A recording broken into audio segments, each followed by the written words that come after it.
안녕하십니까, 투자인계입니다. 요즘 유튜버들도 많고 주식 방송하는 분들도 되게 많은 것 같습니다. 대부분 종목, 어떤 종목이 좋다, 크게 급등할 것이다, 이 정도 얘기만 하시는 것 같은데, 주식을 함에 있어서 제일 중요한 거는 물론 타이밍을 잘 잡아서 좋은 걸 사서 크게 수익을 내는 것도 좋지만, 그 전에 반드시 따라줘야 할 것은 손절입니다. 이 주식이 이렇게 상승을 한 뒤 더 가지 못했을 때 어느 정도 시점에 이건 아니구나 잘라줄 수 있는 그 손절이 항상 필요합니다. 거래량이 거래량에 대한 내용들은 거의 대부분 다 많이 아시는 것 같아요. 거래량이 터지고 상승을 하면 쭉 갈 수도 있다, 이런 식으로 얘기는 맞는 말입니다. 하지만 다 가는 게 아니기 때문에 이 거래량이 터지고 상승을 한 상황에서 안 갔을 때, 못 갔을 때 그걸 계속 들고 지식이 없는 분이나 경험이 없는 분들은 그걸 계속 쥐고 이거 어떻게 해야 되냐 이렇게 물어보시는 분들도 많은 것 같은데요. 이번 영상은 손절에 관한 내용으로 한번 꾸며볼까 합니다. 자, 이런 지점에 랩지노믹스 주봉이고요. 이런 지점에 크게 상승을 하고 거래량도 많이 터졌습니다. 400% 이상까지 터졌지만 역사적 고점을 뛰어넘은 순간입니다. 여기서 이제 상승을 쭉 해주면 문제는 안 생기는데, 상승을 하지 못하는 상황이 이렇게 발생됩니다. 그러면 이 상황이 될 거를 생각하고 손절을 어느 정도 계산해 두셔야 됩니다. 여기서 바로 전 고점을 손절을 할 것이냐, 이 주봉 몸통의 반을 손절을 할 것이냐, 자기 나름으로 정해야 됩니다. 손절도 저는 물론 저는 나름 얼마에 하겠다 이런 걸 만들어 놓고 하고는 있지만, 제가 이 랩지노믹스에 관해서 손절은 26,000원이다, 25,000원이다 말씀을 못 드리는 게, 이렇게 말씀드리면 저 또한 이 주식에 대한 교란 세력이 되어버립니다. 그러니까 어느 지점쯤에 손절을 하시라는 정도만 말씀드릴 수 있습니다. 얼마에 손절하라 이런 식으로는 말씀드릴 수 없고요. 보시면 이 정도 흐름상 봤을 때 넘었는데 여기 고점을 깨버린다, 그러면 깨고 어느 정도 밑으로 내렸을 때 나는 팔겠다, 이런 원칙을 하나 만들 수 있겠죠. 그리고 저는 보통 이 상승한 봉 거래량이 터지고 이 몸통을 반 정도 잡고 딱 반을 잡지도 않습니다. 어떤 상황에 따라서 이 주식에서 비중이 얼마가 들어가느냐, 비중을 좀 높게 한다면 이 반보다 짧게 잡히는 거고요. 비중이 조금 더 가볍게 들어간다면 반 약간 아래쪽에 잡는 거고요. 이거는 저마다의 방식으로 정하셔야 되는 겁니다.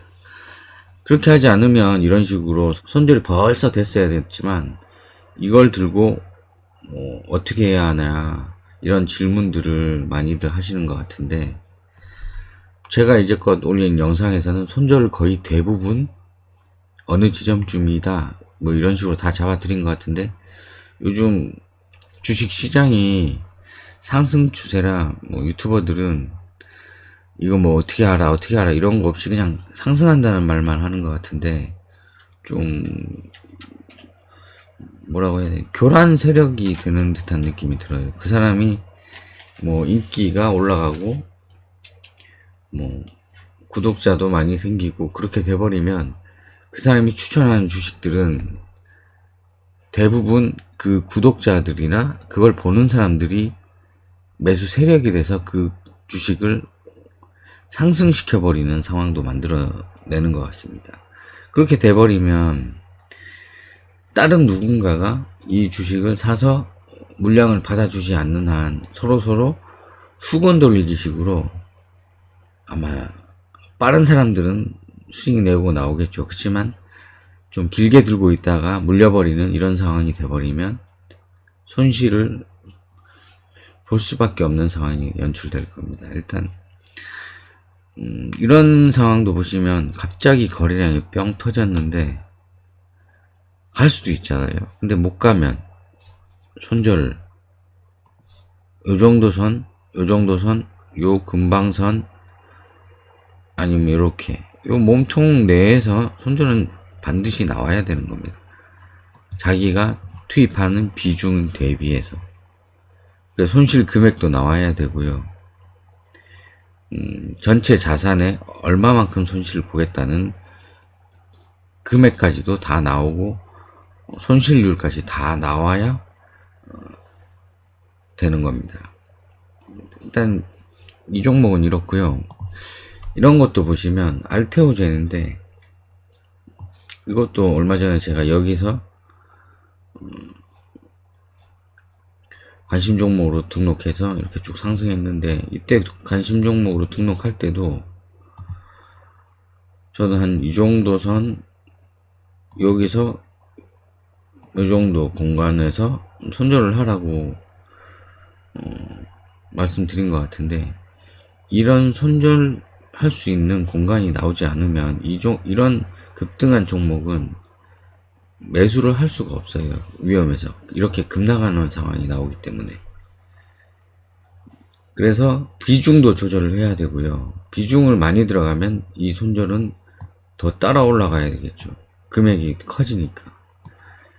이런 식으로 손절을 잡아내서 대응을 하지 못하면 추천을 받아서 샀다고 치자고요. 이거를 그럼 이렇게 쭉 가서 상승을 해서 먹으면 좋은데 그 다음번에 이런 봉에서 사서 이렇게 돼버리면 이 손실은 어떻게 감당? 물론 이건 이렇게 다시 올라갔지만 쭉 내려버리는 것도 분명히 나올 겁니다.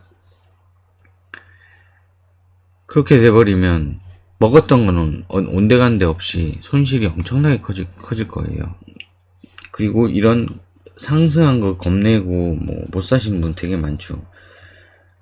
이렇게 자금 조절과 손절 라인이 정확하게 잡아내고 손실금을 확정할 수 있다면 이런 것 또한 겁내지 않고 매수 가담할 수 있을 겁니다. 일단 요즘 논란이 좀 일어나고 있는 것 같아요. 이런 것도 보시면 거래량이 터졌죠. 그럼 어느 정도 진입을 했을 거예요. 그럼 한 요정도 손절을 잡았다고 손치면 여기서 보면 잘렸을 수도 있어요. 어쩔 수 없는 거예요. 잘리고 이렇게 날아가는 거죠. 여기서 꼭 먹어야 한다고 생각하고 계속 버티거나 이런 손절을 더 크게 잡거나, 물론 물량을 어느 정도 비중을 낮게 잡으면 손절을 이렇게 하단에 좀 가깝게 이렇게 가운데쯤이라도 이렇게 잡으면 손절이 안 되고 살아 있을 수도 있고 이렇게 급등하는 것을 볼 수도 있겠지만 일단 손절은 항상 자기 나름 이 기준봉을 토대로 정하셔야 돼요. 안 그러시면 이런 상황에서 상승했다고 매수 가담했다가 이렇게 가서 잘 팔아먹었으면 좋은데 못 팔아먹고 있다가 이렇게 무너지는 상황을 맞이하게 되면 거의 계좌는 복구 불능 상태로 빠질 겁니다. 주식 항상 기다리면 오르는 게 아니냐 이렇게 해서 평생 손절을 하시는 분도 가끔 있어요. 그게 틀렸다고 말은 못하겠지만 상장 폐지되거나 계속 바닥을 기거나 그러면 시간 낭비, 돈 낭비, 마음고생을 동시에 하셔야 될 겁니다. 손절은 피하는 게 아니고, 손실도 피하는 게 아니고, 수익을 낼 때도 있고, 손절을 할 때도 있고, 요 사이클이 계속 반복되면서 자산을 쌓아가는 구조를 만드셔야 합니다. 수익은 크게, 손절은 짧게, 이 사이클이 계속 반복돼서 자산이 눈 굴리듯이 불어나야지 주식시장에서 성공할 수 있을 겁니다. 손절 한번 한다고 크게 뭐 당한 것 같은 느낌을 받으시는 것도 금물이고요. 수익만 계속 낼 수 있는 방법은 없습니다. 손절은 반드시 하셔야 됩니다. 그리고 이런 상황에서 보시면 요거 손절 당할 수 있습니다. 이런 것도 손절 당하고 이 크기 뭐 수익 되게 크지만 아깝다고 생각하지 마시고 내 것이 아니라고 생각하고 포기하셔야 돼요. 이번 영상은 여기까지 하겠습니다. 시청해주셔서 감사합니다.